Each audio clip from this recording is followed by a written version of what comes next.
Good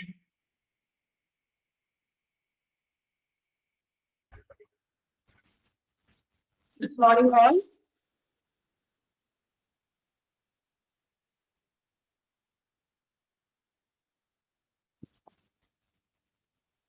Okay.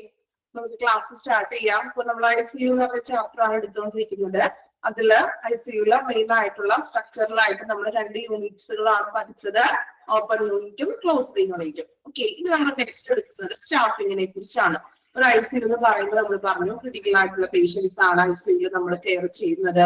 അതുപോലെ എന്താണ് ക്രിട്ടിക്കൽസുകളുണ്ട്, ഒത്തിരി സ്റ്റാഫുകൾ അവിടെ പഠിച്ചു. സോ ഒരു ICUവിന്റെ ഉള്ളിൽ വരുന്ന സ്റ്റാഫിങ്സിനെ കുറിച്ചാണ് നമ്മൾ ഇനി പഠിക്കാൻ പോകുന്നത്. നോക്കാം staffing. First one medical staff. ICUവിന്റെ ഉള്ളിലുള്ള മെഡിക്കൽ സ്റ്റാഫുകൾ ആരൊക്കെയാണെന്ന്. First one ICU incharge, then intensivist. ഒരു ICU ഇൻചാർജ് ഉണ്ടായിരിക്കും, ദെൻ ഒരു ഇന്റൻസിവിസ്റ്റ് ഉണ്ടായിരിക്കും. ഇനി ഒരു ഇൻചാർജ് എന്ന് പറഞ്ഞിട്ടുണ്ടെങ്കിൽ എന്താണ്, നമ്മൾ ഏതൊരു ഡിപ്പാർട്ട്മെന്റിലാണെങ്കിലും ഇപ്പൊ ഒരു ഹോസ്പിറ്റല് അല്ലാതെ തന്നെ മറ്റേതൊരു ഫീൽഡ് എടുക്കുകയാണെങ്കിൽ ഓരോ സെക്ഷനിലും ഒരു ഇൻചാർജ് ഉണ്ടാകും അല്ലെ. സോ ഈ ഇൻചാർജിന്റെ ഡ്യൂട്ടി എന്താണ്, ആ ഒരു യൂണിറ്റിലെ കാര്യങ്ങള് നമ്മൾ എന്ത് ചെയ്യണം, കാണുന്നില്ലേ, PDF ആണോ ഏതായിരുന്നു? ഓക്കെ, അപ്പൊ ICUവിന്റെ കാര്യങ്ങളൊക്കെ നമ്മൾ ഡീറ്റെയിൽസ് ആയിട്ട് നോക്കുന്നത്, അല്ലെങ്കിൽ അവിടുത്തെ മേൽനോട്ടം വഹിക്കുന്ന ഒരു ICU ഇൻചാർജ് ഉണ്ടായിരിക്കും. അതുപോലെ തന്നെ ഇന്റൻസിവിസ്റ്റ് ഉണ്ടായിരിക്കും. ഇന്റൻസിവിസ്റ്റ് എന്ന് പറഞ്ഞാൽ എന്താണ്, ക്രിട്ടിക്കൽ ആയിട്ട് ഇല്ലസ് ആയിട്ടുള്ള പേഷ്യന്റിനെ കെയർ ചെയ്യുന്ന വ്യക്തി, intensivist.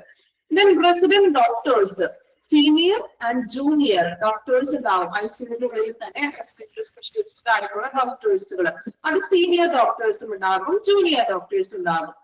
Then second one, respiratory therapist is essential part of an ICU team. ഒരു ICU ടീമില്, അതായത് ഒരു ICUവിന്റെ ഉള്ളിലുള്ള ഏറ്റവും ഇമ്പോർട്ടന്റ് ആയിട്ടുള്ള ഒരു വ്യക്തിയാണ് റെസ്പിറേറ്ററി തെറാപ്പിസ്റ്റ് എന്ന് പറയുന്നത്. അണ്ടർലൈൻ ചെയ്യാം കേട്ടോ, സെക്കൻഡ് പോയിന്റ് അണ്ടർലൈൻ ചെയ്യാം, എക്സാമിന് ചോദിച്ചിട്ടുള്ള ക്വസ്റ്റ്യൻ ആണ്.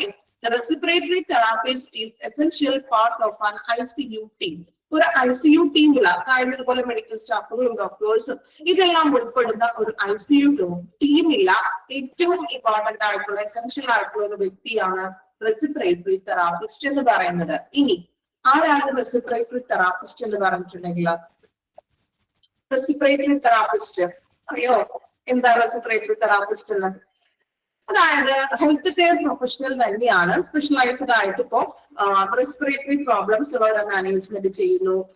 ഇപ്പോ ആസ്മ അല്ലെങ്കിൽ ലങ് ഇൻഫെക്ഷൻ, ലങ്സ് റിലേറ്റഡ് ആയിട്ടുള്ള പ്രോബ്ലംസ്, അങ്ങനെയുള്ള പേഷ്യന്റിനെയൊക്കെ മാനേജ് ചെയ്യുന്ന ഒരു വ്യക്തിയാണ് റെസ്പിറേറ്ററി തെറാപ്പിസ്റ്റ് എന്ന് പറയുന്നത്. അദ്ദേഹം പൾമണറിയിലോ അല്ലെങ്കിൽ കാർഡിയോളജിയിലോ നമ്മള് സ്റ്റാഫിംഗ് ആണ് എടുക്കുന്നത്, സ്റ്റാർട്ട് ചെയ്തുള്ളൂ കേട്ടോ.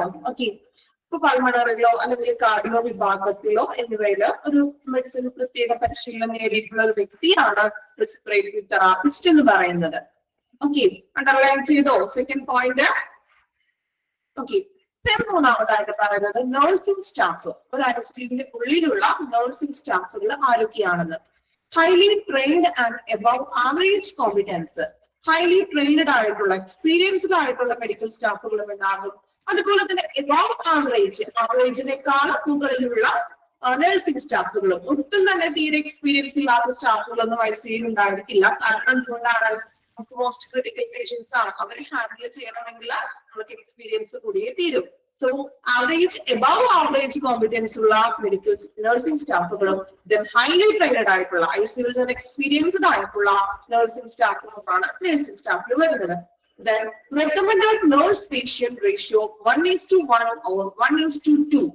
ഇനി nurse പേഷ്യന്റിന്റെ റേഷ്യോ എന്ന് പറയുന്നത്, ഒരു പേഷ്യന്റിന് ഒരു നഴ്സ് ഉണ്ടായിരിക്കണം. അതായത് ഇപ്പൊ ഒരു ICUവിന്റെ ഉള്ളിൽ ഒരു ബെഡിൽ ഒരു പേഷ്യന്റ് ഉണ്ട് അല്ലെ, ആ ഒരു പേഷ്യന്റിന്റെ കാര്യങ്ങൾ നോക്കാൻ ഒരു നഴ്സ്, ഓർ 1:2, 2 പേഷ്യന്റിന് ഒരു നഴ്സ് എന്നുള്ളൊരു അനുപാതത്തിലാണ് നമ്മൾ നഴ്സിംഗ് സ്റ്റാഫുകളുടെ ICUവിന്റെ ഉള്ളിൽ പറയുന്നത്.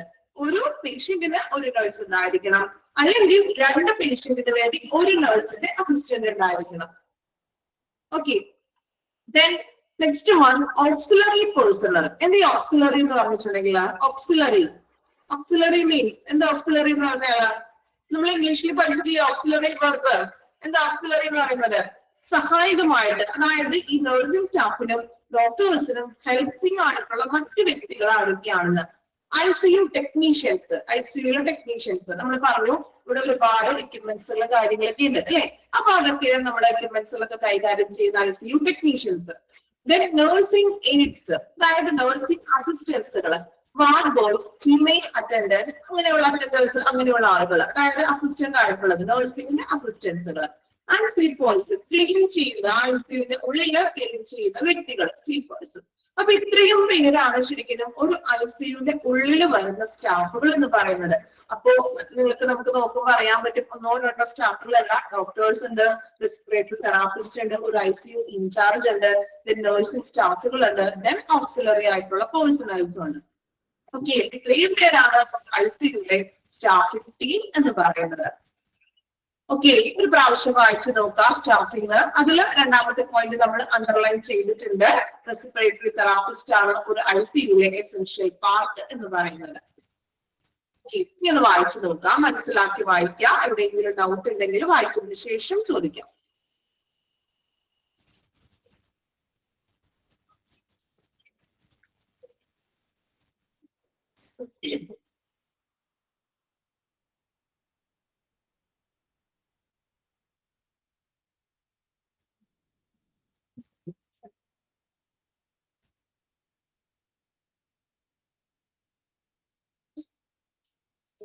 ഇന്റൻസിവിസ്റ്റ് എന്ന് പറഞ്ഞിട്ടുണ്ടെങ്കിൽ നമ്മൾ പറഞ്ഞു, ഇന്റൻസിവിസ്റ്റ് എന്ന് പറഞ്ഞിട്ടുണ്ടെങ്കിൽ ഹെൽത്ത് കെയർ പ്രൊഫഷണൽ ആണ് അദ്ദേഹം. ശ്രദ്ധിക്കുക കേട്ടോ, ഇന്റൻസിവിസ്റ്റ് എന്ന് പറഞ്ഞാൽ ഹെൽത്ത് കെയർ പ്രൊഫഷണൽ ആണ്. ദെൻ ക്രിട്ടിക്കൽ ആയിട്ടുള്ള പേഷ്യന്റിനെ മാനേജ് ചെയ്യുന്ന വ്യക്തി. ഇപ്പൊ ആസ്മ, COPD, അതുപോലെ തന്നെയുള്ള റെസ്പിറേറ്ററി പ്രോബ്ലംസ് കാര്യങ്ങളൊക്കെ വരുമ്പോൾ അങ്ങനെയുള്ളവരെ കെയർ ചെയ്യുന്ന ഒരു വ്യക്തിയാണ് കേട്ടോ. റെസിഡന്റ് ഡോക്ടർ എന്ന് പറഞ്ഞിട്ടുണ്ടെങ്കിൽ ICUവിന്റെ ഉള്ളിൽ തന്നെയാണ് ഡോക്ടേഴ്സ്. റെസിഡന്റ് എന്ന് പറഞ്ഞാൽ അവിടെ തന്നെ താമസിക്കുന്ന എന്നുള്ള മീനിങ്. അതായത് ഈ പുറത്ത് കൺസൾട്ടന്റ് ആയിട്ട് ഇരിക്കണില്ല, ICUവിന്റെ ഉള്ളിൽ തന്നെ ആയിരിക്കും. സ്ഥിരം ആ ഡോക്ടേഴ്സ് ICUവിന്റെ ഉള്ളിലുള്ള പേഷ്യൻസിനെ കെയർ ചെയ്യുന്ന ഡോക്ടേഴ്സ്. അതുകൊണ്ടാണ് റെസിഡന്റ് ഡോക്ടേഴ്സ് എന്ന് പറയുന്നത്. അപ്പൊ സീനിയർ ഡോക്ടേഴ്സും ഉണ്ടാകും, ദെൻ ജൂനിയർ ഡോക്ടേഴ്സും ഉണ്ടാകും.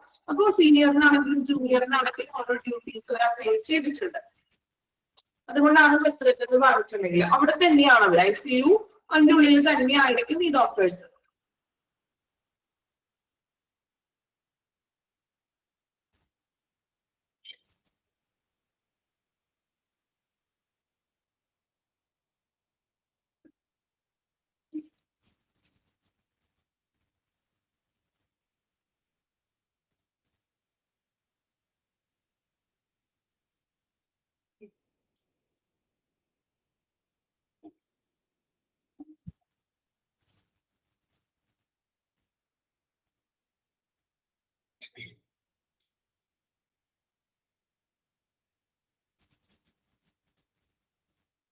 ഓക്കെ, വായിച്ചു എല്ലാവരും ക്ലിയർ ആണ്? വായിച്ചിട്ട് മനസ്സിലായോ സ്റ്റാഫിംഗ്സുകൾ ആരൊക്കെയാണ് സ്റ്റാഫിംഗ് വരുന്നത്?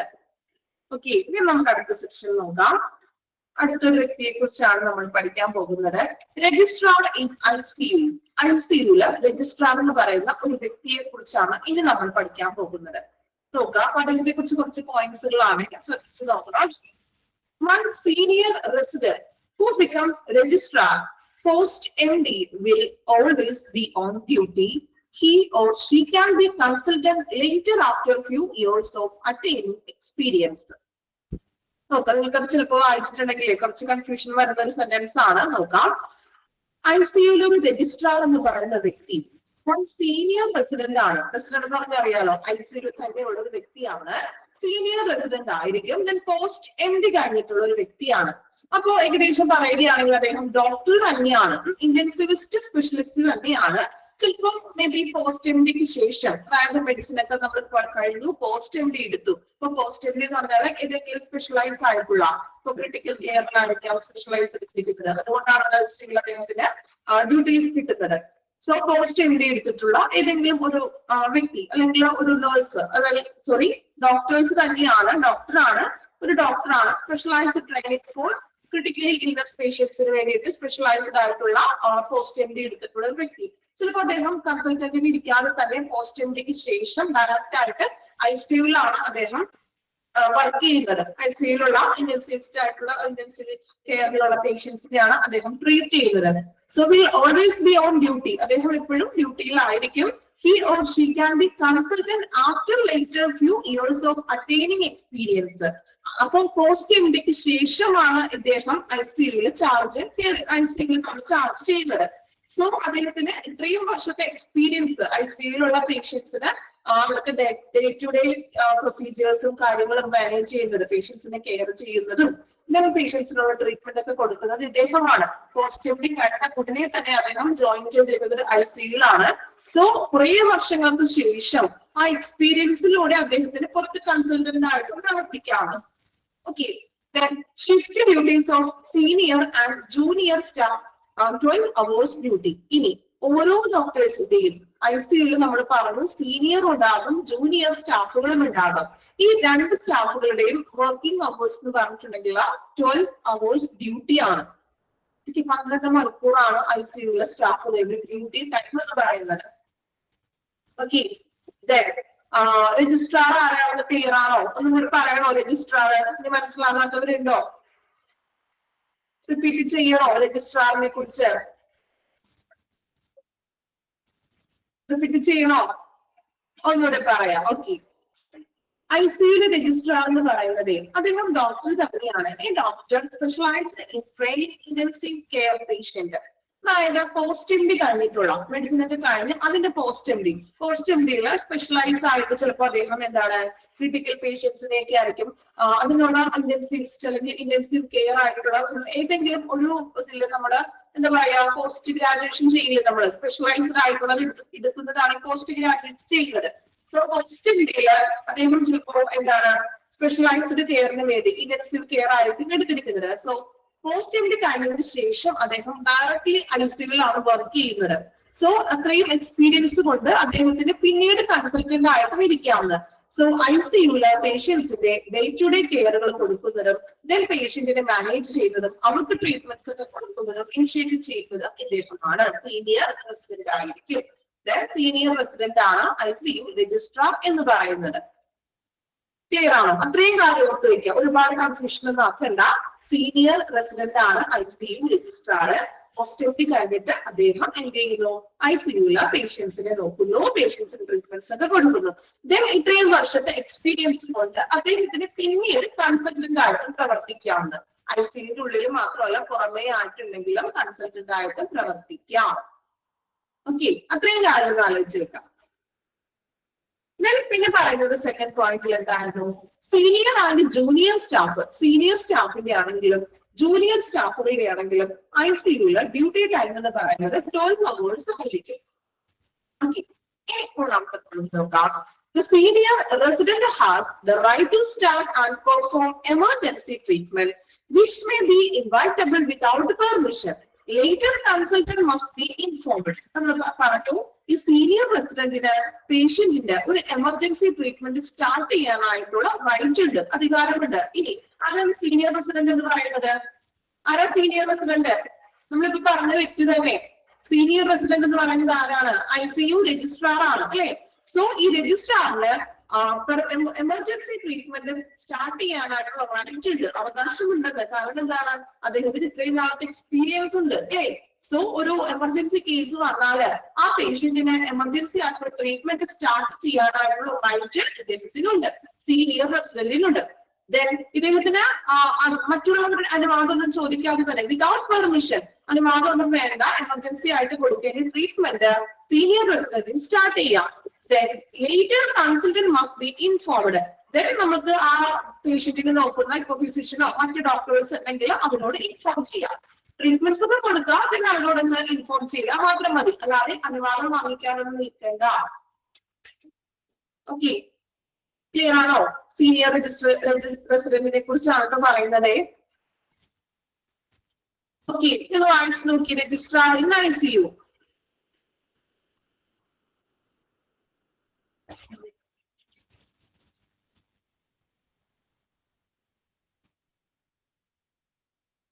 മനസ്സിലാക്കി വായിക്കണോട്ടോ. എന്തെങ്കിലും ഡൗട്ട് ഉണ്ടെങ്കിൽ ചോദിക്കാം.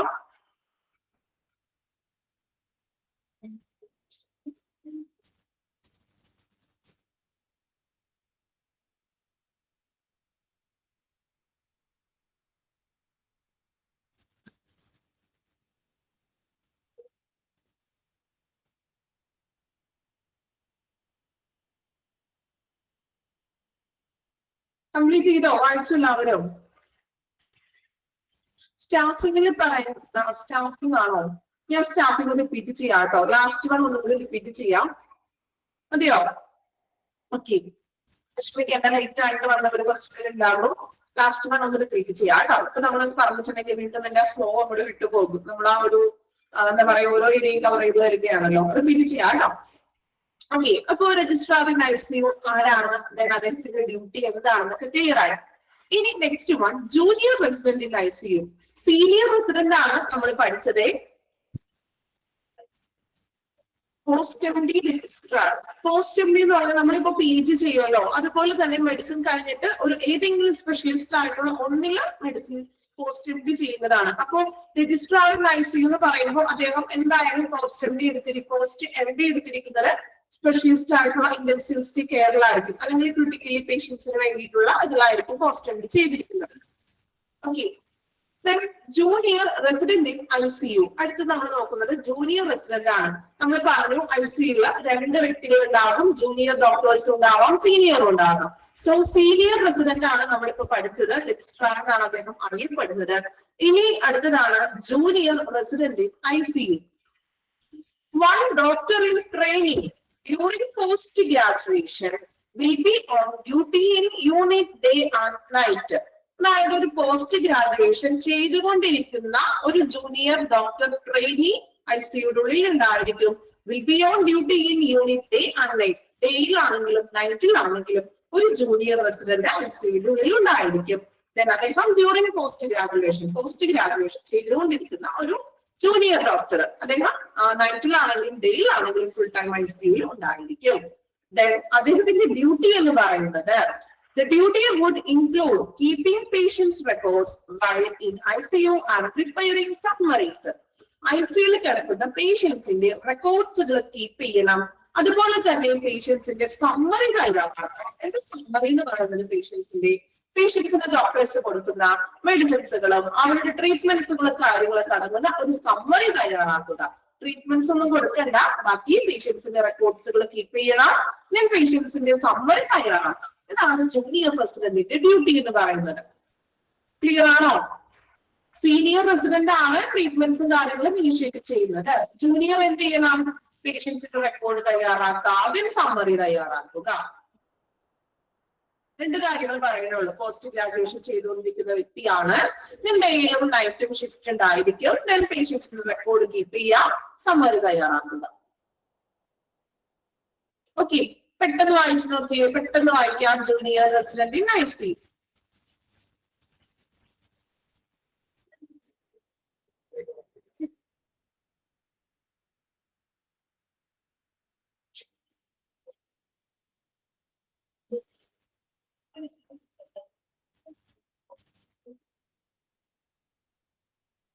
ഓക്കെ.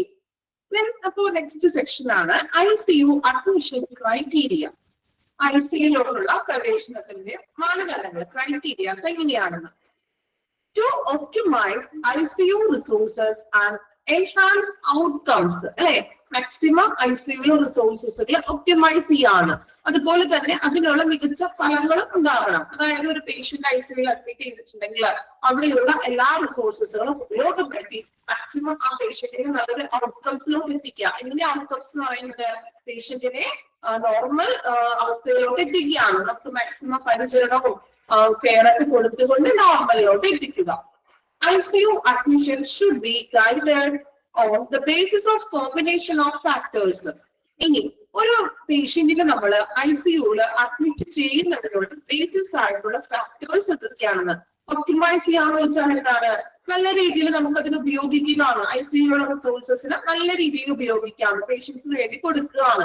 എക്യുപ്മെന്റ്സ് ആയിക്കൊള്ളട്ടെ, മെഡിസിൻസ് ആയിക്കൊള്ളട്ടെ, കെയർ ആയിക്കൊള്ളട്ടെ, ഇത് നല്ല രീതിയിൽ നമ്മൾ പേഷ്യൻസിന് വേണ്ടി കൊടുക്കുക.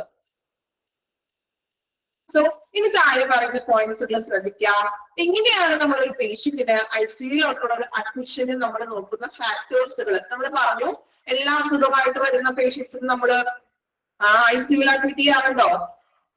അങ്ങനെയാണോ? ചെറിയൊരു അസുഖമായിട്ട് പോയിട്ടുണ്ടെങ്കിലും നമ്മൾ അഡ്മിറ്റ് ചെയ്യുമോ? നമ്മൾ നേരെ ICUയിലേക്ക് ആയിരിക്കോ?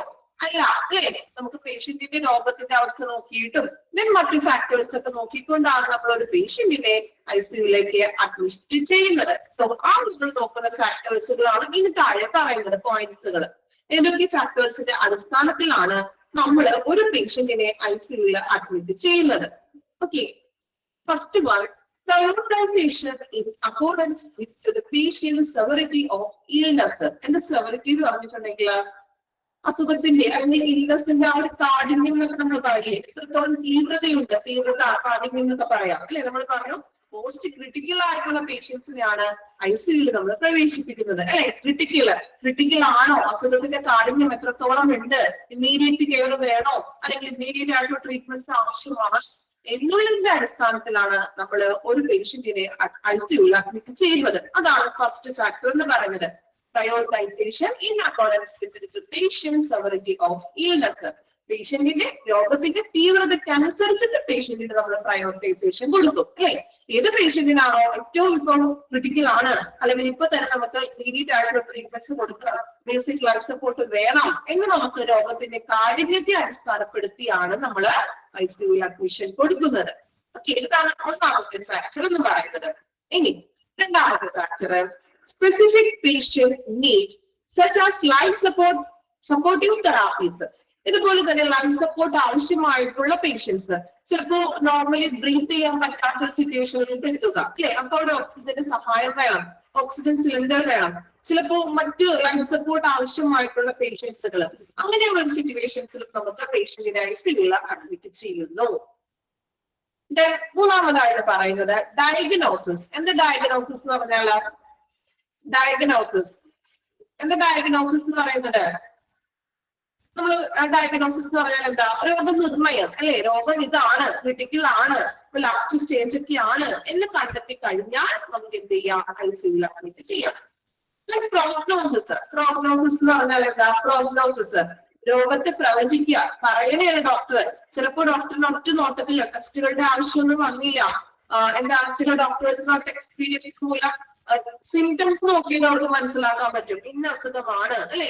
വളരെ എക്സ്പീരിയൻസ്ഡ് ആയിട്ടുള്ള ഡോക്ടേഴ്സ് ഒക്കെ ആണെങ്കിൽ ചിലപ്പോ ടെസ്റ്റുകളും മറ്റ് പ്രൊസീജിയേഴ്സ് ഒന്നും ചെയ്യാതെ തന്നെ സിംറ്റംസ് നോക്കിക്കൊണ്ട് അവർക്ക് മനസ്സിലാകും ഇത് ഇന്ന അസുഖമാണ്, കുറച്ച് ക്രിട്ടിക്കൽ ആയിട്ടുണ്ട്, കണ്ടീഷൻ വളരെ മോശമാണ് അല്ലെ എന്നുള്ളൊരു ഇതിന്റെ അടിസ്ഥാനത്തിലും നമുക്ക് എന്ത് ചെയ്യാം?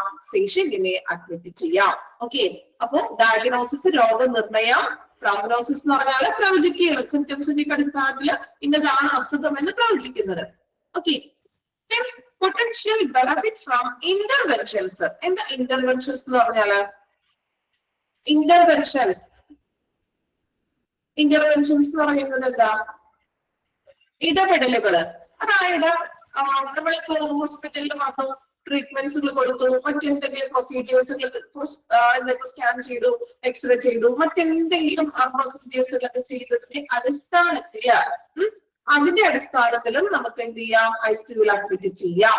ഇപ്പൊ ട്രീറ്റ്മെന്റ്സ് ഒക്കെ കൊടുത്തു, then ഓക്കെ ആവുന്നില്ല, വീണ്ടും ക്രിട്ടിക്കലോട് പോയിക്കൊണ്ടിരിക്കുകയാണ് എങ്കിൽ നമുക്ക് എന്ത് ചെയ്യാം? ICU അഡ്മിഷനുകൾക്ക് നമുക്ക് കൊടുക്കാം.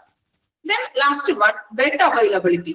ICUയിൽ ബെഡ് അവൈലബിലിറ്റി ഉണ്ടോ എന്നതിനെ അടിസ്ഥാനപ്പെടുത്തിയിട്ട് വേണം നമ്മൾ അഡ്മിഷൻ കൊടുക്കുക. ഇപ്പൊ ഒരു ICUയിൽ ഇത്ര ബെഡ്സ് ഉണ്ടാകും, അവിടെ ഓൾറെഡി അത്രയും പേഷ്യന്റ് ഉണ്ടെങ്കിൽ പിന്നീട് ഒരു പേഷ്യന്റിനെ ICUയിലോട്ട് പ്രവേശിപ്പിക്കാൻ പറ്റുമോ? ഒരുപാട് ബെഡ്സും കാര്യങ്ങളൊന്നും ഉണ്ടായിരിക്കില്ല, ഒരു ആവറേജ് ആയിട്ടുള്ള ബെഡ് ആയിരിക്കും കൂടുതൽ. സോ ബെഡ് അവൈലബിലിറ്റി നോക്കും. ICUയിൽ ഇന്നൊരു പേഷ്യന്റിനെ ICUയിൽ കണക്ട് ചെയ്ത് വിളിക്കും അല്ലെ, ICUയിൽ ബെഡ് അവൈലബിലിറ്റി ഉണ്ടോ, ഒരു പേഷ്യന്റിനെ നമുക്ക് അഡ്മിറ്റ് ചെയ്യാനുണ്ട്. സോ ബെഡ് അവൈലബിലിറ്റി കൂടി നോക്കിയിട്ടാണ് നമ്മൾ ICUയിലോട്ട് അഡ്മിറ്റ് ചെയ്യുന്നത്. ഇത്രയുമാണ് ഒരു ICU അഡ്മിഷൻ ക്രൈറ്റീരിയ എന്ന് പറയുന്നത്. പേഷ്യൻസിന്റെ കണ്ടീഷൻ, തീവ്രത നോക്കുന്നു, ദെൻ ലൈഫ് സപ്പോർട്ട് ആവശ്യമായിട്ടുള്ള പേഷ്യൻസുകളെ നോക്കുന്നു, ദെൻ ഡയഗ്നോസിസ്, പ്രോഗ്നോസിസ്, ദെൻ മറ്റ് ഇടപെടലുകളിലൂടെ കുറച്ചും കൂടി ഇമ്മീഡിയറ്റ് കെയർ ആവശ്യമാണ് എന്നുള്ള പേഷ്യന്റ് നമ്മൾ അഡ്മിറ്റ് കൊടുക്കുന്നു, ദെൻ ബെഡ് അവൈലബിലിറ്റി. ഓക്കെ, പഠിച്ചു നോക്കുക. ആ പോയിന്റ്സുകൾ ഒന്ന് സൈഡിൽ മാർക്ക് ചെയ്ത് വെച്ചോളൂ, പഠിക്കണം കേട്ടോ. ബൈഹാർട്ടൊന്നും പഠിക്കേണ്ട ആവശ്യമില്ലല്ലോ. ബൈഹാർട്ട് പഠിക്കേണ്ട കാര്യമുണ്ടോ? അത് അറ്റ്ലീസ്റ്റ് നിങ്ങൾക്ക് ഒരു 5 പ്രാവശ്യം വായിച്ചിട്ടുണ്ടെങ്കിൽ അത് മനസ്സിലാക്കാനുള്ളൂ അല്ലെ. നമുക്ക് കോമൺ ആയിട്ട് നമ്മൾ ജനറൽ ആയിട്ട് നിങ്ങൾ ചിന്തിച്ചോളൂ, അല്ലാതെ നമ്മൾ അത് ബൈഹാർട്ടൊന്നും പഠിക്കേണ്ട. ക്രിട്ടിക്കൽ സിറ്റുവേഷനിൽ വരുന്നത് നമുക്കറിയാം, ഹോസ്പിറ്റലില് ഏത് അസുഖമായിട്ട് ചെന്നാലും ICUയിൽ അഡ്മിറ്റ് ചെയ്യില്ല, രോഗത്തിന്റെ തീവ്രത നോക്കും. ഇതുപോലെ ലൈഫ് സപ്പോർട്ട് ആവശ്യമാണോ, ദെൻ രോഗത്തെ കണ്ടുപിടിച്ചിട്ടാണ് അത് ക്രിട്ടിക്കൽ ആണോ അല്ലയോ എന്ന് നോക്കിയിട്ടാണ് നമ്മൾ എന്ത് ചെയ്യുന്നത്, അഡ്മിറ്റ് ചെയ്യുന്നത്. പ്രോഗ്നോസിസ് എന്ന് പറഞ്ഞിട്ടുണ്ടെങ്കിൽ രോഗം പ്രവചിക്കാണ്. ഇപ്പൊ ഡോക്ടേഴ്സിന് ലക്ഷണങ്ങളുടെ അടിസ്ഥാനത്തിൽ അല്ലെ, ഇപ്പൊ എക്സ്പീരിയൻസ്ഡ് ആയിട്ടുള്ള ഡോക്ടേഴ്സ് ആണെങ്കിൽ ആ ഒരു ടെസ്റ്റുകളൊന്നും ചെയ്യാതെ തന്നെ ലക്ഷണങ്ങളുടെ അടിസ്ഥാനത്തിൽ എന്ത് പറയും, ഇന്ന രോഗമാണ്, കുറച്ച് സീരിയസ് ആണ് കേട്ടോ, അവര് തന്നെ ഇങ്ങോട്ട് പറയും ഡോക്ടേഴ്സ് അല്ലെ. അതിനെയാണ് നമ്മൾ എന്ത് വിളിക്കുക, പ്രോഗ്നോസിസ്. രോഗത്തെ പറയുക, പ്രവചിക്കുകയാണ്. ഓക്കെ, വായിച്ചു നോക്കാം, മനസ്സിലാക്കി വായിക്കുക. ആ പോയിന്റ്സുകൾ മനസ്സിലാക്കി വായിക്കുക. ഒരു 3 പ്രാവശ്യം ആ പോയിന്റ്സ് വായിച്ചാൽ തന്നെ നിങ്ങൾ പഠിച്ചു കഴിഞ്ഞു.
ഫിഫ്ത് പോയിന്റ് എന്ന് പറയുന്നത് ഇന്റർവെൻഷൻസ്, ഇടപെടലുകളിലൂടെ. അതായത് ഇപ്പൊ ട്രീറ്റ്മെന്റ്സുകളൊക്കെ കൊടുത്തു, ടെസ്റ്റുകളൊക്കെ ചെയ്യിച്ചു, മറ്റേതെങ്കിലും പ്രൊസീജിയേഴ്സ് ഇപ്പൊ സ്കാൻ ചെയ്തു, എക്സ്റേ ചെയ്തു. സോ അതിന്റെ എല്ലാം അടിസ്ഥാനത്തിൽ ആൾക്ക് കുറച്ച് ക്രിട്ടിക്കൽ ആണ് എന്നുള്ളത് മനസ്സിലാകുമ്പോഴും നമുക്ക് എന്ത് ചെയ്യാം, ഡോക്ടർ കണ്ടെത്തുകയാണ് ക്രിട്ടിക്കൽ ആണ്.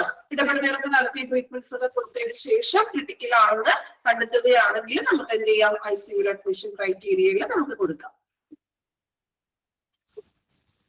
ക്ലിയർ ആണോ?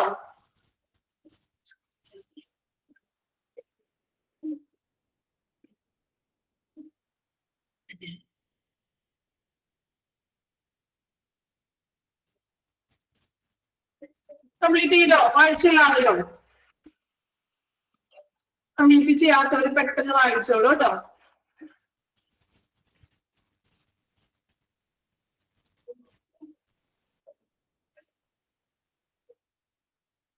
ഓക്കെ, നെക്സ്റ്റ് അടുത്ത ടോപ്പിക്കിലോട്ട് പോകാം. Day to day care procedures. ICUവിന്റെ ഉള്ളിലുള്ള ഓരോ ദിവസത്തെയും day to day care procedures എങ്ങനെയൊക്കെയാണെന്ന് നോക്കാം. Connection with the parent unit is necessary for proper treatment of patient in ICU. ICUവിലെ പേഷ്യന്റിന്റെ പ്രോപ്പർ ആയിട്ടുള്ള ഒരു ട്രീറ്റ്മെന്റിന് പാരന്റ് യൂണിറ്റ് എന്നുള്ളത് പാരന്റ് യൂണിറ്റുമായിട്ടുള്ള കണക്ഷൻ അത്യാവശ്യമാണെന്ന്. എന്താ പാരന്റ് യൂണിറ്റ് എന്ന് പറഞ്ഞിട്ടുണ്ടെങ്കിൽ വളരെ സിമ്പിൾ ആണ് കേട്ടോ, നിങ്ങൾക്ക് അറിയാം. പക്ഷെ ഇങ്ങനെയൊക്കെ ഒരു പേര് ഉണ്ട് എന്നുള്ളത് നിങ്ങൾ ആദ്യമായിട്ടായിരിക്കും കേൾക്കുന്നത്. പാരന്റ് യൂണിറ്റ് എന്ന് പറഞ്ഞിട്ടുണ്ടെങ്കിൽ ഇപ്പൊ നോർമലി ICUവിലെ പേഷ്യന്റ് അഡ്മിറ്റ് ആയിട്ടുണ്ടെങ്കിൽ ആ പേഷ്യന്റിന്റെ റിലേറ്റീവ്സിന്, അതായത് ഒരുപാട് പേരല്ല, ഒരു ബൈസ്റ്റാൻഡർ ഉണ്ടാവും അല്ലെ. ഒരാളൊക്കെ നമ്മൾ ബൈസ്റ്റാൻഡർ നിർത്താം. സോ ഈ ബൈസ്റ്റാൻഡർക്ക് ICUവിന്റെ തൊട്ടടുത്തുള്ള ഒരു റൂം കൊടുക്കും. കേട്ടിട്ടുണ്ടോ? അല്ലെങ്കിൽ നിങ്ങൾ കണ്ടിട്ടുണ്ടാവും, അല്ലെങ്കിൽ നിങ്ങളുടെ ആരെങ്കിലും കസിൻസോ റിലേറ്റീവ്സ് ഒക്കെ അഡ്മിറ്റ് ആയപ്പോൾ ഇതുപോലെ ICUവിന്റെ തൊട്ടടുത്തൊരു റൂമില് ബൈസ്റ്റാൻഡർക്ക് വേണ്ടിയിട്ട് നമ്മൾ ഒരു റൂം കൊടുക്കാറുണ്ട് അല്ലെ. അതിനെയാണ് നമ്മൾ പാരന്റ് യൂണിറ്റ് എന്ന് പറയുന്നത്. സോ നമ്മൾ ICUവിൽ കിടക്കുന്ന പേഷ്യന്റിന്റെ ട്രീറ്റ്മെന്റിന് പല കാര്യങ്ങളും ചിലപ്പോ ഇവരായിട്ട് നമ്മൾ ഈ ബൈസ്റ്റാൻഡർ കോണ്ടാക്ട് ചെയ്യും അല്ലെ. ഇപ്പൊ എന്തെങ്കിലും എമർജൻസി ആയിട്ട് വന്നു, അല്ലെങ്കിൽ മറ്റെന്തെങ്കിലും മെഡിസിൻസോ അല്ലെങ്കിൽ മറ്റെന്തെങ്കിലും അവരുടെ ആവശ്യങ്ങള്.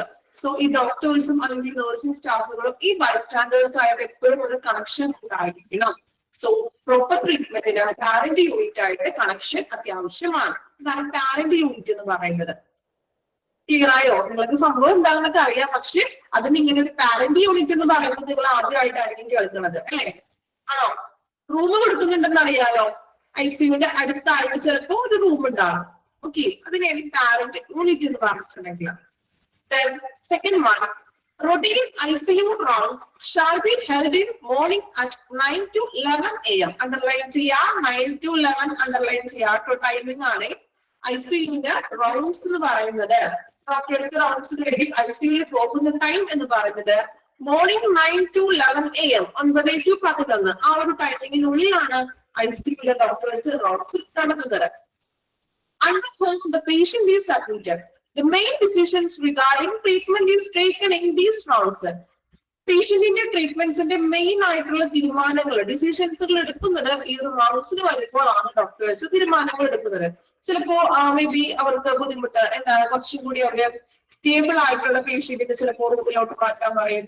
ഇനി കണ്ടീഷൻ മോശമാണെങ്കിൽ നെക്സ്റ്റ് അടുത്ത വെന്റിലേറ്ററിലൊക്കെയോ അങ്ങനെയുള്ള അടുത്ത സെക്ഷനിലോട്ട് ചേഞ്ച് ആക്കാനും എന്നിങ്ങനെയുള്ള മെയിൻ ആയിട്ടുള്ള തീരുമാനങ്ങൾ എടുക്കുന്നത് ഈ ICU റൗണ്ട്സിന് വരുമ്പോഴാണ്. ടൈം നോട്ട് ചെയ്ത് വെക്കുക 9 to 11 AM. ഓക്കെ, നോട്ട് ചെയ്തിട്ടുണ്ടല്ലോ.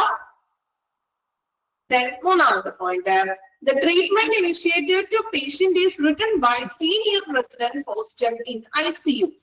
പേഷ്യൻസിന്റെ ട്രീറ്റ്മെന്റ് ഇനിഷ്യേറ്റ് ചെയ്യുന്നതും is written by patients written എഴുതുന്നത് പേഷ്യൻസിന്റെ ട്രീറ്റ്മെന്റ് ഒക്കെ എഴുതുന്നത് ആരായിരിക്കും? By senior resident posted in ICU. ഇനി ആരാ സീനിയർ റെസിഡന്റ് എന്ന് പറയുന്നത്? പഠിച്ചതാണ് കേട്ടോ. സീനിയർ റെസിഡന്റ് ആരാ ICUലെ? സീനിയർ റെസിഡന്റ് എന്ന് പറയുന്നത് ആരാണ്? ആൻസർ പെട്ടെന്ന് കമന്റ് ചെയ്തേ. യെസ്, രജിസ്ട്രാർ ആണ്. രജിസ്ട്രാർ ഇൻ ICU നമ്മൾ പഠിച്ചില്ല ഇപ്പോ.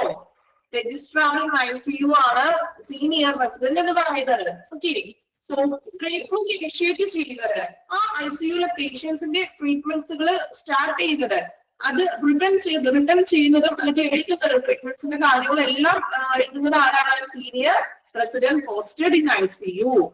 Okay, extensive care is given to the patient. അദ്ദേഹമാണ് ചികിത്സ സ്റ്റാർട്ട് ചെയ്യുന്നതും ദെൻ എക്സ്റ്റെൻസീവ് കെയർ വിപുലമായിട്ടുള്ള പരിചരണവും ട്രീറ്റ്മെന്റ്സും ഇതെല്ലാം കൊടുക്കുന്നത് സീനിയർ റെസിഡന്റ് ആയിരിക്കും. അതായത് നമ്മൾ പഠിച്ച ICU രജിസ്ട്രാർ. ഓക്കെ, മൂന്നാമത്തെ ഫസ്റ്റ് ലൈൻ അണ്ടർലൈൻ ചെയ്യണം കേട്ടോ. ഞാൻ വായിക്കാം, അണ്ടർലൈൻ ചെയ്യാം കേട്ടോ. The treatment initiated to patient is written by senior resident. Senior resident ആണ് പേഷ്യന്റിന്റെ ട്രീറ്റ്മെന്റ് ഇനിഷ്യേറ്റ് ചെയ്യുന്നത് ICUലെ പേഷ്യന്റിന്റെ. ഓക്കെ, മൂന്ന് കാര്യങ്ങളാണ് ഡേ ടു ഡേ കെയർ പ്രൊസീജിയേഴ്സിൽ നമ്മൾ പഠിച്ചത്. പാരന്റ് യൂണിറ്റ് ആയിട്ട് പ്രോപ്പർ ആയിട്ടുള്ള ഒരു കണക്ഷൻ വേണം. ദെൻ ICUന്റെ റൗണ്ട്സ് എന്ന് പറയുന്നത് 9 to 11 AM ആണ്. ദെൻ ആ ഒരു ടൈമിലാണ് മെയിൻ ഡിസിഷൻസ് എടുക്കുന്നത്. ദെൻ ട്രീറ്റ്മെന്റ് ഇനിഷ്യേറ്റ് ചെയ്യുന്നതും റിട്ടേൺ ചെയ്യുന്നതും സീനിയർ റെസിഡന്റ് ആണ്. ഓക്കെ, ഇത്രയും കാര്യങ്ങളാണ് ഡേ ടു ഡേ പ്രൊസീജിയേഴ്സിൽ വരുന്നത്. വായിച്ചു നോക്കാം കേട്ടോ. Day to day care procedures.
മനസ്സിലാക്കി വായിക്കാത്ത പോയിന്റ്സുകള് ഇമ്പോർട്ടന്റ് ആയിട്ടുള്ളത് അണ്ടർലൈൻ ചെയ്തിട്ടുണ്ടോ എന്ന് വായിക്കുമ്പോൾ ശ്രദ്ധിക്കുക.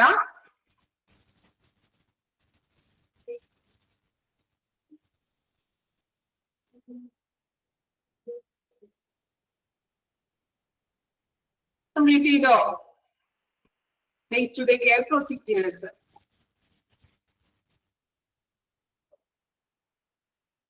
Okay, the next one, discharge procedures. ഇനി ICUലൊക്കെ നമ്മൾ ഫിനിഷ് ചെയ്യുന്ന കാര്യങ്ങൾ പഠിച്ചു. ദെൻ അവർക്ക് കൊടുക്കുന്ന day to day care procedures എന്തൊക്കെയാണ്? ദെൻ ഡിസ്ചാർജ് പ്രൊസീജിയേഴ്സ്, ഐസിയുവിൽ കിടക്കുന്ന പേഷ്യൻസിന് നമ്മൾ ഡിസ്ചാർജ് ചെയ്യുന്ന ആ ഒരു നടപടികൾ എങ്ങനെയാണെന്ന് നോക്കാം. Patients who are recovered and cared can be discharged.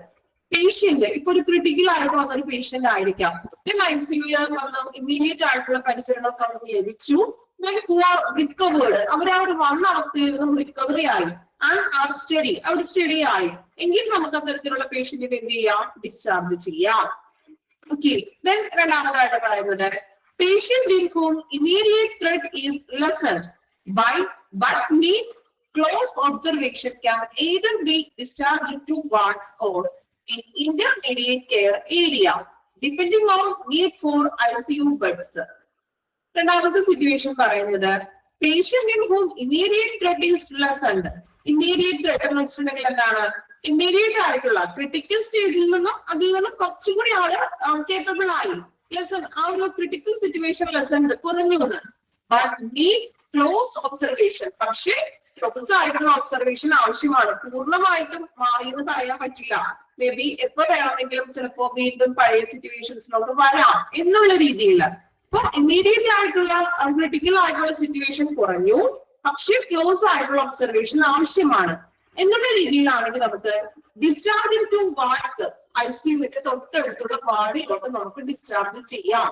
Or intermediate care area, intermediate care area എന്ന് പറഞ്ഞാൽ ഐസിയുവിന്റെ അടുത്ത് തന്നെയുള്ള ഇന്റർമീഡിയറ്റ് കെയർ ഏരിയ, ഐസിയുള്ള പേഷ്യന്റിനെ നമ്മള് വാർഡിലേക്ക് ഷിഫ്റ്റ് ചെയ്യുന്നതിന് മുൻപായിട്ട് നമ്മൾ ഷിഫ്റ്റ് ചെയ്യുന്ന ഒരു ഏരിയ ആണ്. അവിടെയും ഇതുപോലെ നമ്മൾ ഇമ്മീഡിയറ്റ് ആയിട്ടുള്ള പരിചരണങ്ങൾ കൊടുക്കുന്നുണ്ട്. സോ ആ ഒരു ഏരിയയിൽ depending on need for ICU beds, ICU ബെഡ്സിന്റെ അടിസ്ഥാനപ്പെടുത്തിയിട്ട് മാത്രം, അതായത് മേ ബി ഇനിയും ചിലപ്പോ ആൾക്ക് പൂർണ്ണമായിട്ടും ഭേദമായിട്ടില്ല, ICUയിലോട്ട് വീണ്ടും ഷിഫ്റ്റ് ചെയ്യാൻ ചാൻസ് ഉണ്ട്. സോ ബെഡ് അവൈലബിലിറ്റി കൂടി നമ്മൾ നോക്കണം, അല്ലാതെ പൂർണ്ണമായിട്ടും ഡിസ്ചാർജ് ചെയ്യുകയല്ല. ക്രിട്ടിക്കൽ സിറ്റുവേഷൻ കുറച്ച് കുറഞ്ഞു എങ്കിലും ക്ലോസ് ആയിട്ടുള്ള ഒബ്സർവേഷൻ ആവശ്യമാണ്. സോ നമുക്ക് ICUവിന്റെ അടുത്തുള്ള ഒരു വാർഡിലോട്ട് നമുക്ക് ഷിഫ്റ്റ് ചെയ്യാം.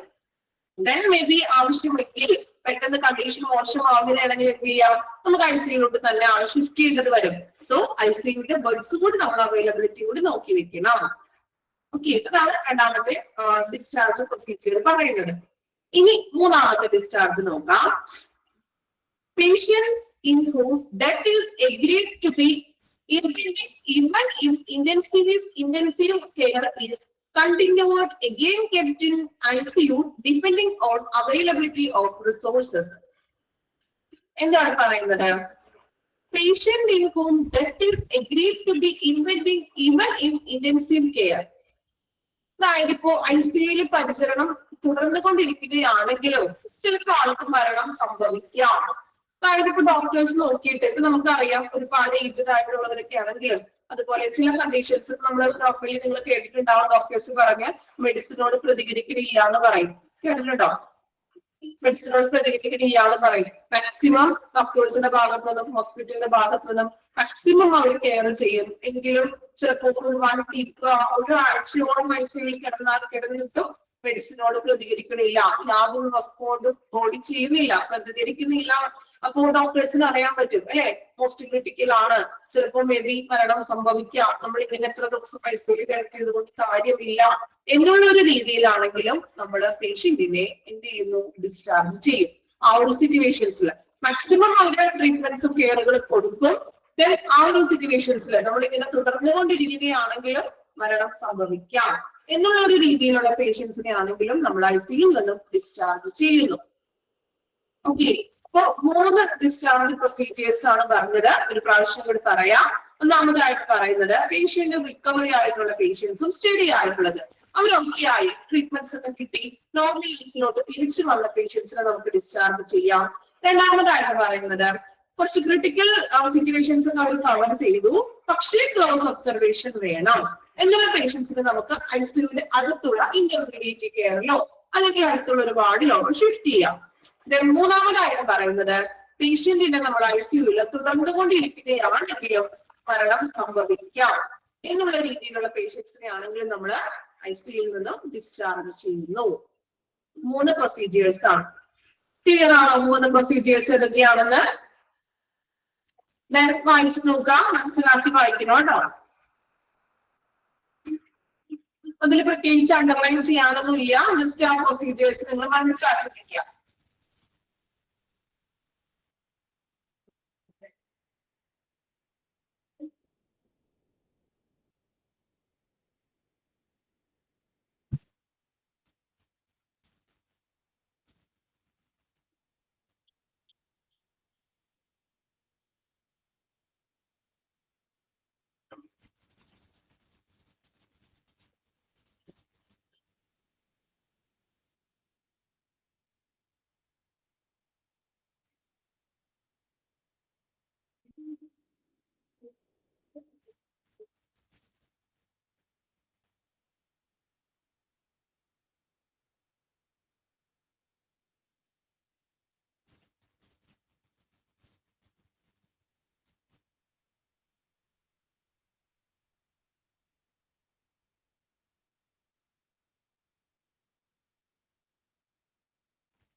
വായിച്ചോ? കംപ്ലീറ്റ് ചെയ്തോ? Discharge procedures. Impending patient impending എന്ന് വെച്ചിട്ടുണ്ടെങ്കിൽ ആഫ്റ്റർ ഫ്യൂച്ചറിൽ വരാനിരിക്കുന്നതൊക്കെ നമ്മൾ പറയില്ലേ, ഡെത്ത് സാധ്യമാണ്, അതായത് മരണം സംഭവിക്കും, ഫ്യൂച്ചറിൽ വരാം എന്നുള്ള രീതിയാണ് പ്രതീക്ഷിക്കുന്നത്. നമ്മൾ ഇവിടെ ICUവിൽ തന്നെ ട്രീറ്റ്മെന്റ് തുടരുകയാണെങ്കിലും മരണം സാധ്യതയുണ്ട്, ഡെത്ത് വരാം. കണ്ടോ? Death is agree to impending.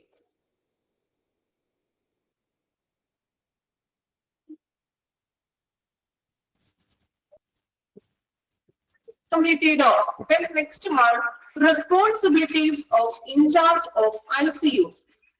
നമ്മൾ നേരത്തെ ഒരു വ്യക്തിനെ പഠിച്ചായിരുന്നു, സ്റ്റാഫിങ്ങിൽ നമ്മൾ കണ്ടു ICU ഇൻചാർജ് എന്ന് പറഞ്ഞിട്ട്. കണ്ടോ? ശ്രദ്ധിച്ചായിരുന്നോ? ഓക്കെ, ക്ലാസ്സിൽ ശ്രദ്ധിച്ചവർക്ക് മനസ്സിലായിട്ടുണ്ടാകും. ICU ഇൻചാർജ് എന്നുള്ളൊരു സ്റ്റാഫിങ്ങിൽ നമ്മൾ കണ്ടു. സോ ICU ഇൻചാർജിന്റെ റെസ്പോൺസിബിലിറ്റി എന്തൊക്കെയാണെന്നാണ്, കുറച്ച് പോയിന്റ്സ് ആണ്, ഇമ്പോർട്ടന്റ് ആണ്. അതിലെ മെയിൻ കാര്യങ്ങൾ ഞാൻ അണ്ടർലൈൻ ചെയ്ത് തരാം, അതനുസരിച്ചിട്ട് പഠിക്കണം കേട്ടോ. ICU ഇൻചാർജിന്റെ റെസ്പോൺസിബിലിറ്റി. ഞാൻ അപ്പോ ഇൻചാർജ് പറഞ്ഞിട്ട് നിങ്ങളോട് പറഞ്ഞായിരുന്നു, ഹോസ്പിറ്റലിലാണെങ്കിലും ഏതൊരു ഡിപ്പാർട്ട്മെന്റിലാണെങ്കിലും ഇൻചാർജ് എന്ന് പറയുമ്പോൾ അത്യാവശ്യം നല്ല ഡ്യൂട്ടി ഉണ്ടാകും അല്ലെ. ആ ഒരു മേഖലയെ ലീഡ് ചെയ്യണം, അല്ലെങ്കിൽ അവിടെയുള്ള പ്രവർത്തനങ്ങളെയൊക്കെ നല്ല രീതിയിൽ കൈകാര്യം ഹാൻഡിൽ ചെയ്യേണ്ടതാണ് ഇൻചാർജിന്റെ ഡ്യൂട്ടി. അപ്പോ അതുപോലെ ICU ഇൻചാർജിന്റെ ഡ്യൂട്ടികൾ അല്ലെങ്കിൽ റെസ്പോൺസിബിലിറ്റി എന്തൊക്കെയാണെന്ന് നോക്കാം. Is representative for unit in administrative യൂണിറ്റിലെ ഒരു പ്രതിനിധിയാണ് ആര്? ICU ഇൻചാർജ് എന്ന് പറയുന്നത്. ഫസ്റ്റ് സെന്റൻസ് അതാണ് തന്നിരിക്കുന്നത്. അഡ്മിനിസ്ട്രേറ്റീവ് യൂണിറ്റിലെ ഒരു റെപ്രസെന്റേറ്റീവ് ആണ്. Then provides continuity of clinical care. Continuity of clinical care, പരിചരണത്തിന്റെ ഒരു കണ്ടിന്യൂറ്റി ആയിട്ടുള്ള ഒരു ക്ലിനിക്കൽ കെയർ കൊടുക്കാണ് പേഷ്യൻസിന്. ഒരു ചികിത്സ കൊടുക്കുക, കണ്ടിന്യൂസ് ആയിട്ടുള്ള ഒരു പരിചരണം കൊടുക്കുക. Then arrange teaching and supervision of junior staff who needed comprehensive instructions not only regarding patient care but also for use of unfamiliar equipments. Arrange teaching and supervision. അവരുടെ താഴെയുള്ള ജൂനിയർ സ്റ്റാഫുകൾക്ക് ടീച്ചിങ് ആൻഡ് സൂപ്പർവിഷൻ, അവരുടെ കാര്യങ്ങൾ supervision ചെയ്യണം. Then teaching, അവരൊന്ന് teach ചെയ്യണം. എങ്ങനെയാ teach ചെയ്യേണ്ടത്? Comprehensive instructions കൊടുക്കണം എന്ന്, സമഗ്രമായിട്ടുള്ള ഒരു ഇൻസ്ട്രക്ഷൻസ്, എങ്ങനെയാണ് പേഷ്യന്റിനെ ട്രീറ്റ് ചെയ്യേണ്ടത്, എങ്ങനെയൊക്കെയാണ് അവിടെ കെയർ കൊടുക്കേണ്ടത് എന്നുള്ള ഇൻസ്ട്രക്ഷൻസ് കൊടുക്കാം. Not only regarding patient care കൊടുക്കേണ്ടത് എങ്ങനെയാണെന്ന് മാത്രമല്ല പഠിപ്പിക്കേണ്ടത്, but also for use of unfamiliar equipment. Unfamiliar ആയിട്ടുള്ള എക്യുപ്മെന്റ്സ് ഐസിയുവിനുള്ളിൽ നമ്മൾ പറഞ്ഞു ഒരുപാട് എക്യുപ്മെന്റ്സുകളൊക്കെ ഉണ്ട് അല്ലേ? അപ്പൊ ആ എക്യുപ്മെന്റ്സുകൾ എങ്ങനെ ഉപയോഗിക്കണം, അൺഫെമിലിയർ ആയിട്ടുള്ള അവർക്ക് അറിയാൻ പാടില്ലാത്ത എക്യുപ്മെന്റ്സുകൾ ഉണ്ടെങ്കിൽ അതിന്റെ യൂസ് എങ്ങനെ അത് ഉപയോഗിക്കണം എന്നുകൂടി എന്ത് ചെയ്യുക, അവര് പഠിപ്പിച്ചു കൊടുക്കുക. പേഷ്യന്റിനെ കെയർ ചെയ്യാനുള്ള ഇൻസ്ട്രക്ഷൻസ് കൊടുക്കണം. അതുപോലെ അൺഫെമിലിയർ ആയിട്ടുള്ള എക്യുപ്മെന്റ്സ് എങ്ങനെ യൂസ് ചെയ്യണം അതിനും കൂടി ഒരു ടീച്ചിങ് കാര്യങ്ങളും എന്ത് ചെയ്യാം, പറഞ്ഞു കൊടുക്കാം. Okay, is responsible for purchasing and servicing of ICU equipments. ICUലോട്ടുള്ള എക്യുപ്മെന്റ്സുകൾ പർച്ചേസ് ചെയ്യാൻ വേണം.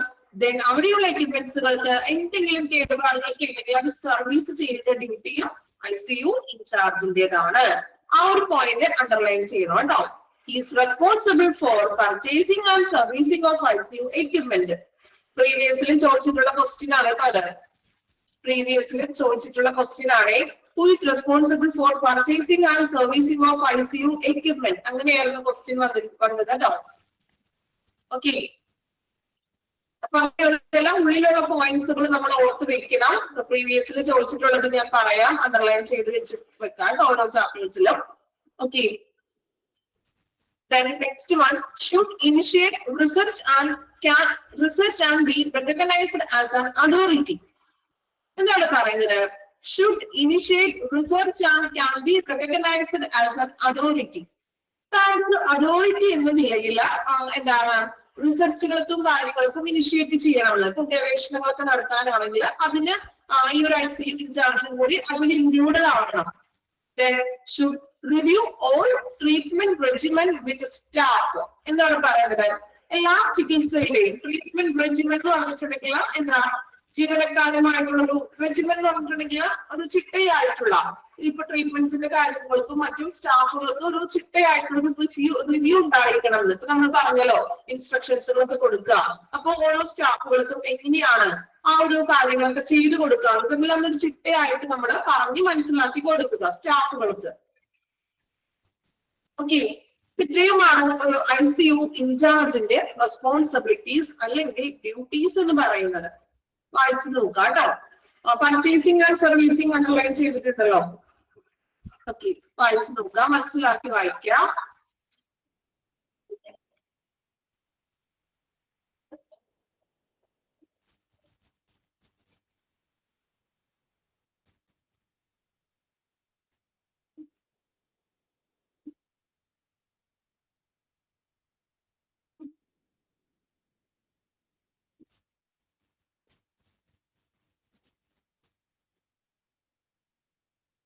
പെട്ടെന്ന് വായിക്കാം കേട്ടോ. രണ്ട് ചെറിയ ഭാഗങ്ങളും കൂടി ഉള്ളൂ ഈ ഒരു ചാപ്റ്റർ കംപ്ലീറ്റ് ആക്കാനായിട്ട്.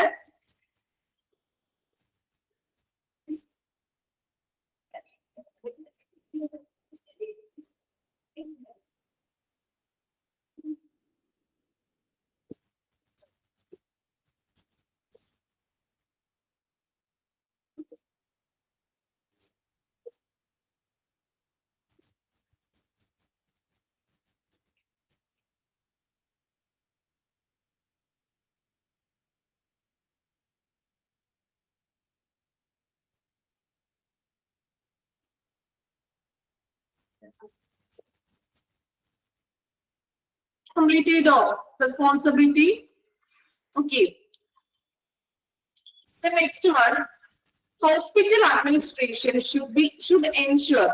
ഒരു ഹോസ്പിറ്റൽ അഡ്മിനിസ്ട്രേഷൻ ഉറപ്പ് നൽകേണ്ട കാര്യങ്ങൾ, പേഷ്യൻസിന് വേണ്ടി ഉറപ്പ് നൽകേണ്ട കാര്യങ്ങൾ എന്തൊക്കെയാണെന്ന് പോയിന്റ്സുകളാണെങ്കിൽ സൈഡിൽ മാർക്ക് ചെയ്തോളൂ. എക്സാമിന് ചോദിക്കും ഹോസ്പിറ്റൽ അഡ്മിനിസ്ട്രേഷൻ ഉറപ്പ് നൽകേണ്ട കാര്യങ്ങൾ നോക്കാം.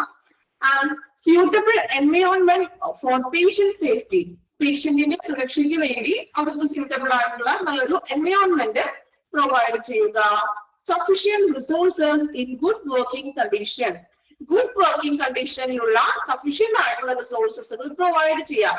നല്ല എക്യുപ്മെന്റ്സുകൾ, എല്ലാം വർക്കിംഗ് കണ്ടീഷൻ ആയിട്ടുള്ള എക്യുപ്മെന്റ്സുകൾ വേണം പേഷ്യൻസിന് വേണ്ടി പ്രൊവൈഡ് ചെയ്യുവാൻ. Then ample number of skilled medical and nursing team. Ample എന്ന് പറഞ്ഞാൽ എന്താണ്? ധാരാളം, ആവശ്യത്തിലധികം മെഡിക്കൽ സ്റ്റാഫുകളും നഴ്സിംഗ് ടീമുകളും സ്കിൽഡ് ആയിട്ടുള്ള കഴിവുള്ള മെഡിക്കൽ സ്റ്റാഫുകളും നഴ്സിംഗ് ടീമുകളും ഉണ്ടായിരിക്കണം. Then standard of care that include proper referral system. Standard ആയിട്ടുള്ള പരിചരണം കൊടുക്കണം. അതോടൊപ്പം തന്നെ പ്രോപ്പർ റെഫറൽ സിസ്റ്റം എന്ന് പറഞ്ഞാൽ എന്താണ്? ഇപ്പോ ഇൻ കേസ് ഒരു എന്താ പറയാ ഡെവലപ്മെന്റ് ആയിട്ടുള്ള കുറച്ചും കൂടി ഡെവലപ്ഡ് ആയിട്ടുള്ള ഒരു കെയർ വേണം എന്നുള്ള പേഷ്യൻസിനാണെങ്കിൽ നമുക്ക് റെഫറൽ സിസ്റ്റം കൊടുക്കണം, ട്രാൻസ്ഫർ ചെയ്യാവുന്ന പേഷ്യൻസുകളെ. ഓക്കെ, അപ്പൊ അതിനുള്ള സംവിധാനം നമ്മൾ ചെയ്തിരിക്കണം. ഇപ്പൊ ഒരു ക്രിട്ടിക്കൽ ആയിട്ട് കൊണ്ടുവന്ന പേഷ്യന്റ് ആണ്, സോ ക്രിട്ടിക്കൽ കെയർ കൊടുക്കാനായിട്ടുള്ള ഫെസിലിറ്റി ആ ഹോസ്പിറ്റലിൽ ഇല്ല എങ്കിൽ നെക്സ്റ്റ് അടുത്തൊരു ഡെവലപ്മെന്റ് കുറച്ചും കൂടി ഡെവലപ്ഡ് ആയിട്ടുള്ള ഒരു ഹോസ്പിറ്റലിലേക്ക് പേഷ്യന്റിനെ ട്രാൻസ്ഫർ ചെയ്യുക. Okay, ensure quality assurance programs. Quality assurance programmes ഉറപ്പാക്കാണ്. അതായത് പേഷ്യൻസിന് കൊടുക്കുന്ന പരിചരണം ക്വാളിറ്റി ഉള്ളതായിരിക്കണം. അതുപോലെ തന്നെ ഇപ്പൊ ക്ലെയിംസ് കാര്യങ്ങളൊക്കെ ഉണ്ടെങ്കിൽ അത് ഉറപ്പ് നൽകണം. Proper policy for admission discharge procedures. പേഷ്യന്റിനെ ഹോസ്പിറ്റലിൽ കൊണ്ടുവരുമ്പോൾ അഡ്മിഷൻ എടുക്കുന്നതും ഡിസ്ചാർജ് പ്രൊസീജിയേഴ്സും ഇതെല്ലാം ഒരു പ്രോപ്പർ ആയിട്ടുള്ള പോളിസിയുടെ അടിസ്ഥാനത്തിൽ ആയിരിക്കണം. ഒരു കൃത്യമായിട്ടുള്ള ഒരു സ്ട്രക്ചറും കാര്യങ്ങൾ അഡ്മിഷൻ ആണെങ്കിലും ഡിസ്ചാർജ് എടുക്കാനാണെങ്കിലും ഉണ്ടായിരിക്കണം. ഓക്കെ, ഇത്രയും ഉള്ളൂ ഹോസ്പിറ്റൽ അഡ്മിനിസ്ട്രേഷൻ ഉറപ്പ് നൽകേണ്ട കാര്യങ്ങൾ. വായിച്ചു നോക്കിക്കോളൂ, പോയിന്റ്സുകൾ വായിച്ച് മനസ്സിലാക്കി പഠിക്കാം.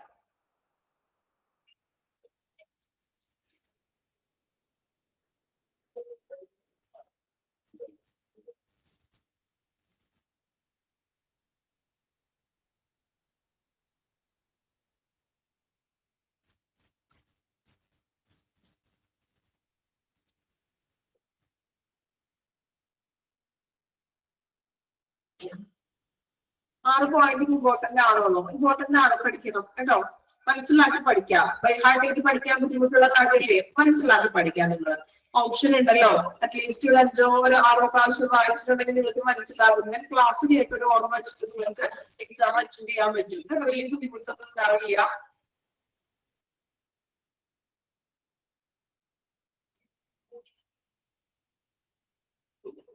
ഓക്കെ, നെക്സ്റ്റ് നമ്മുടെ ഈ ഒരു ചാപ്റ്ററിലെ ലാസ്റ്റ് ഭാഗമാണ് ഡ്യൂട്ടീസ് ഓഫ് ICU സെക്രട്ടറി. അപ്പൊ ഒരു ICU ഇൻചാർജിനെ കുറിച്ച് നമ്മൾ പഠിച്ചു. ഇനി മറ്റൊരു വ്യക്തിയാണ് ICU സെക്രട്ടറി. ICU സെക്രട്ടറി അദ്ദേഹത്തിന്റെ കുറച്ച് ഡ്യൂട്ടീസ് കൂടിയാണ് ഇനി പഠിക്കാനായിട്ടുള്ളത്. നോക്കാം. അപ്പൊ നിങ്ങൾക്ക് ഇത് പഠിച്ചു കഴിഞ്ഞിട്ടേ മാറിപ്പോകരുത് കേട്ടോ. സെക്രട്ടറിയുടെ ഡ്യൂട്ടിയും ഉണ്ട്, ഇൻചാർജിന്റെ ഡ്യൂട്ടിയും ഉണ്ട്. രണ്ടും കൂടി മിക്സ് ആയി പോകരുത്. പഠിക്കുമ്പോൾ അതനുസരിച്ചിട്ട് നിങ്ങൾ തന്നെ നിങ്ങളുടേതായ രീതിയിൽ അതിനെ മനസ്സിലാക്കി പഠിക്കുക. ഓക്കെ, മാറിപ്പോകും രണ്ടും കൂടി ഒപ്പം പഠിക്കുമ്പോൾ. സോ അത് മനസ്സിലാക്കി പഠിക്കുക. നോക്കാം, ICU secretary. A unit secretary in the ICU is normally the first person whom family members and visitors meet when coming to the ICU. ഇപ്പൊ നമ്മൾ ഒരു പേഷ്യന്റിനെ ICUവിൽ അഡ്മിറ്റ് ആക്കി, ദെൻ നമ്മൾ ഫസ്റ്റ് ഇപ്പൊ ഫാമിലി മെമ്പേഴ്സും വിസിറ്റേഴ്സും വരുമ്പോൾ ICUയിലോട്ട് വിസിറ്റേഴ്സ് ആണെങ്കിലും ബൈസ്റ്റാൻഡർ ആയിക്കോട്ടെ ഫാമിലി മെമ്പേഴ്സ് ആയിക്കോട്ടെ, ഇവര് വരുമ്പോൾ ഫസ്റ്റ് മീറ്റ് ചെയ്ത വ്യക്തിയാണ് ICU സെക്രട്ടറി എന്ന് പറയുന്നത്. ഓക്കെ, ഫസ്റ്റ് നമ്മൾ ICUയിൽ കിടക്കുന്ന പേഷ്യന്റിനെ കാണാനായിട്ട് നമ്മൾ ചെയ്യണം, അല്ലെങ്കിൽ നമ്മൾ ആ പേഷ്യന്റിന്റെ വിവരങ്ങൾ അറിയാനായിട്ട് ബൈസ്റ്റാൻഡറോ വിസിറ്റേഴ്സോ ചെയ്യുമ്പോൾ ഫസ്റ്റ് മീറ്റ് ചെയ്യുന്നത് ICU സെക്രട്ടറി ആയിരിക്കും. Attend calls and pass on messages properly. ICUയിലെ കോൾസുകൾ അറ്റൻഡ് ചെയ്യുന്നതും മറ്റു ഡിപ്പാർട്ട്മെന്റ്സിലോട്ട് മെസ്സേജസുകളും പാസ് ചെയ്യുന്നതും ICU സെക്രട്ടറി ആയിരിക്കും. കോൾ അറ്റൻഡ് ചെയ്യണം, മെസ്സേജസുകൾ പാസ് ചെയ്യുക. Then accountable for greeting them and listening to determine what the client requires. Accounting for greeting them. ഹോസ്പിറ്റലിൽ അല്ലെങ്കിൽ ICUയിൽ വരുന്ന പേഷ്യന്റിനെ ഗ്രീറ്റ് ചെയ്യാന്ന് പറഞ്ഞാൽ എന്താ, അവരെ വെൽക്കം ചെയ്യാന്നുള്ള ഒരു മീനിങ് ആണ്. വെൽക്കം ചെയ്യാന്ന് വെച്ചിട്ടുണ്ടെങ്കിൽ എന്താ, നമ്മൾക്കറിയാം ഹോസ്പിറ്റലിലോട്ട് നമ്മൾ അവരെ അഡ്മിറ്റ് ചെയ്യാനും ICUയിലോട്ട് അഡ്മിറ്റ് ചെയ്യുമ്പോൾ അവരൊന്ന് ICUയിലോട്ട് എത്തിക്കുക എന്നുള്ള ഒരു രീതി.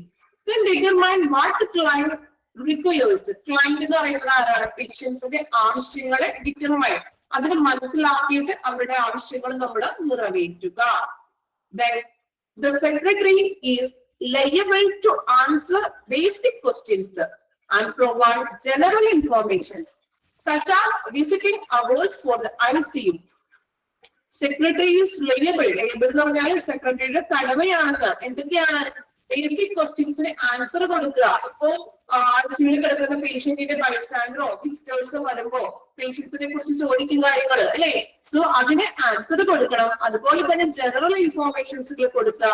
ഇപ്പോ visiting hours, ICU visiting hours എപ്പോഴാണ് എന്നുള്ള കാര്യങ്ങളൊക്കെ പറയേണ്ടതും തീരുമാനിക്കേണ്ടതും ICU സെക്രട്ടറി ആയിരിക്കും. Okay. Then, if cannot provide information concerning the medical status of patient, it is the secretary who helps to point customers in the right direction and refer them to other staff members if needed. If cannot information concerning medical status of patient, ചിലപ്പോ പേഷ്യന്റിന്റെ medical സ്റ്റാറ്റസിനെ കുറിച്ച് ശരിയാവുന്ന രീതിയിൽ ഇദ്ദേഹത്തിന് informations കൊടുക്കാൻ സാധിച്ചില്ല എങ്കിൽ, if the secretary who helps point the customers in the right direction, കസ്റ്റമേഴ്സിന് right direction കാണിച്ചു കൊടുക്കുന്നത്, അതായത് മറ്റ് സ്റ്റാഫ് മെമ്പേഴ്സുകളെ കാണിക്കുന്നു, അവരോട് ചോദിക്കാം. സോ ആ സ്റ്റാഫ് മെമ്പേഴ്സ് ആരാണോ അവര് നമ്മൾ ഡയറക്ഷൻ പറഞ്ഞു കൊടുക്കുകയാണ്. അതായത് ഇദ്ദേഹത്തിന്റെ മെഡിക്കൽ സ്റ്റാറ്റസ് കൂടുതലായിട്ട് പറഞ്ഞു കൊടുക്കാൻ പറ്റുന്നില്ല എങ്കിൽ അതുമായിട്ടുള്ള മെഡിക്കൽ സ്റ്റാഫുകൾ അവർ ഡയറക്റ്റ് ചെയ്യുന്നു. സോ അവർക്ക് ആ പേഷ്യൻസിനെ കുറിച്ചുള്ള ഡീറ്റെയിൽ ആയിട്ടുള്ള വിവരങ്ങൾ മെഡിക്കൽ സ്റ്റാഫ് പറഞ്ഞു കൊടുക്കുന്നു. Then perform clerical task, update bed status in computer. അവിടെയുള്ള ക്ലറിക്കൽ പരമായിട്ടുള്ള റെക്കോർഡ്സുകളും കാര്യങ്ങളൊക്കെ തയ്യാറാക്കണം. അതുപോലെ തന്നെ update bed status in computer, കമ്പ്യൂട്ടറിൽ ബെഡ് അവൈലബിലിറ്റി, ഓരോ പേഷ്യന്റ് പോകുന്നു അല്ലെങ്കിൽ അഡ്മിറ്റ് ആകുന്നു, എത്ര ബെഡ് അവൈലബിൾ ആണ് എന്നുള്ള കാര്യങ്ങളെല്ലാം കമ്പ്യൂട്ടറിൽ അപ്ഡേറ്റ് ചെയ്യുക. Maintenance files and organise patient records, പേഷ്യൻസിന്റെ റെക്കോർഡ്സുകളും ഫയൽസുകളും മെയിൻറ്റെയിൻ ചെയ്യുക. Then last one, work with other departments to coordinate their services. ICU secretary ആണെങ്കിലും മറ്റു ഡിപ്പാർട്ട്മെന്റ്സുകളുമായിട്ടും കോർഡിനേറ്റ് ചെയ്തുകൊണ്ട് പ്രവർത്തിക്കുക. ഓക്കെ, ഇത്രയുമാണ് ICU സെക്രട്ടറിയുടെ ഡ്യൂട്ടീസ് എന്ന് പറയുന്നത്. രണ്ടും പഠിക്കണം കേട്ടോ. സെക്രട്ടറിയും ഉണ്ട്, ഇൻചാർജ് ഉണ്ട്, മാറിപ്പോകാതെ പഠിക്കണം. ഓക്കെ, പെട്ടെന്ന് വായിച്ചു നോക്കുക.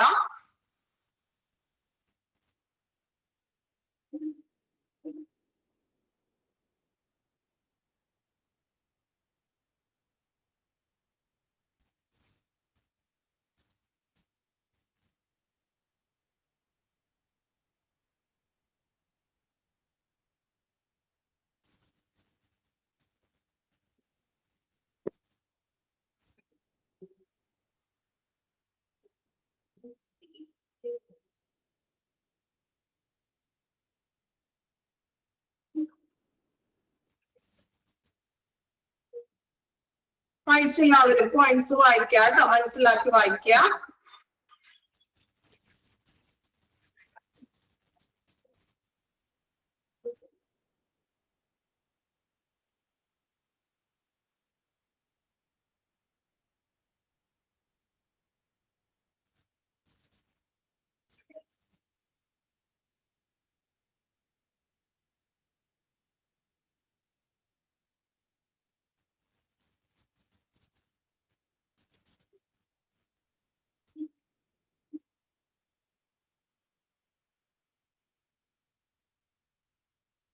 ഇമ്പോർട്ടന്റ് ആണെന്ന് ചോദിച്ചാൽ ഇമ്പോർട്ടന്റ് ആണ്, മനസ്സിലാക്കി പഠിക്കാം. ബൈഹാർട്ട് ചെയ്യാനായിട്ട് ഞാൻ പറയണില്ല, നിങ്ങൾക്ക് മനസ്സിലാക്കി പഠിക്കാം. നിങ്ങൾക്കൊരു മലയാളത്തിൽ അതിന്റെ മീനിങ് ഒന്ന് മനസ്സിലാക്കി വെക്കാം.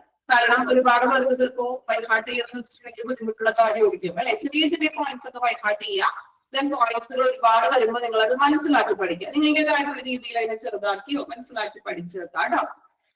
അപ്പൊ നമ്മൾ ICU നമ്മളൊരു ചാപ്റ്റർ ഇവിടെ കംപ്ലീറ്റ് ആയിട്ടുണ്ട്. നമ്മൾ ഫസ്റ്റ് സ്റ്റാർട്ട് ചെയ്ത നമ്മുടെ ഫസ്റ്റ് ക്ലാസ്സിൽ സ്റ്റാർട്ട് ചെയ്തൊരു ചാപ്റ്റർ ആണ്.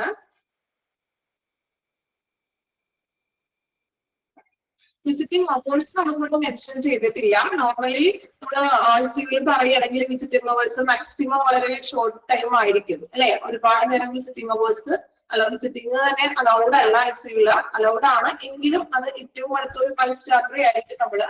അപ്പൊ അത് കൃത്യമായിട്ടുള്ള ടൈം മെൻഷൻ ചെയ്ത് പറയണില്ല. അത് വിസിറ്റിംഗ് ടൈം അത് തീരുമാനിക്കുന്നത് ഇദ്ദേഹമായിരിക്കും. ഓക്കെ, നമ്മൾ ICU നമ്മളൊരു ചാപ്റ്റർ കംപ്ലീറ്റ് ചെയ്തിട്ടുണ്ട്. ഇനി നമ്മൾ നെക്സ്റ്റ് അടുത്തൊരു ചാപ്റ്റർ ആയിരിക്കും അടുത്ത ക്ലാസ്സിൽ എടുക്കുന്നത്. ഞാൻ അടുത്ത ക്ലാസ്സിലൊക്കെ നമുക്ക് ഇതൊന്നും റിവൈസ് ചെയ്യാൻ ടൈം കിട്ടിയില്ല, നെക്സ്റ്റ് ക്ലാസ്സിന്റെ ടൈം ആയി. അടുത്ത ക്ലാസ്സിൽ നമുക്ക് ഈ ഒരു ചാപ്റ്റർ ജസ്റ്റ് ഒന്ന് റിവൈസ് ചെയ്യാം, എന്നിട്ട് നമുക്ക് പുതിയ ചാപ്റ്റർ സ്റ്റാർട്ട് ചെയ്യാം. ഓക്കെ, അതെയല്ലോ. എന്തെങ്കിലും ഡൗട്ട്സ് ഒക്കെ ഉണ്ടെങ്കിൽ അടുത്ത ക്ലാസ്സിൽ ചോദിക്കാം കേട്ടോ. Okay, thank you all. Thank you, ma'am.